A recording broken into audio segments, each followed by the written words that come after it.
Okay mga bossing. Ay mga bossing, good morning. Meron lang tayong simpleng question dun sa page natin.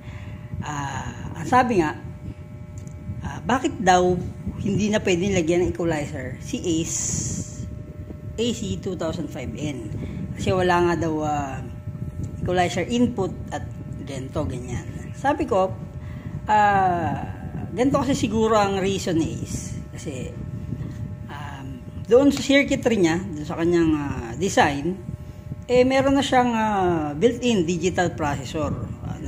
Kung may 3% equalizer dyan, merong suppression. So, tsaka malinis at maganda na ang tunog niya.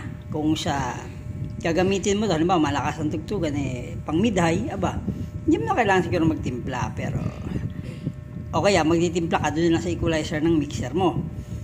So, syempre, para sagutin natin ang tanong, hindi ba pwede lagyan ng equalizer? Syempre, mga bossing, pwede. Gagawin natin yan, siguro pagka naka-order tayo ng EQ. Pero madali lang yan. Gagawin nyo siyang gagawin nyo siyang bypass. Sa out ng mixer mo, pupunta ka sa sa input ng equalizer mo, then yung out ng eco mo papunta sa input ng amp is. So yun, may equalizer ka na. So tignan nyo na lang kung ano yung magiging diferensya niya, mga bossing. Pero sabi ko nga, kagaya nito, pag tinignan mo sa likod, ayan, wala siya makeme, out lang at in, wala mga sub-out, mga ganon. Yung mga bossing may kita niya, di ba? Kaya napakasimple ng design niya.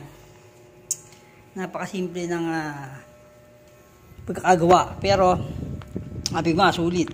Kaya nga digital power ang mantago sa kanya. Mga bossing. So, ganun lang. Kaya lagyan ng equalizer.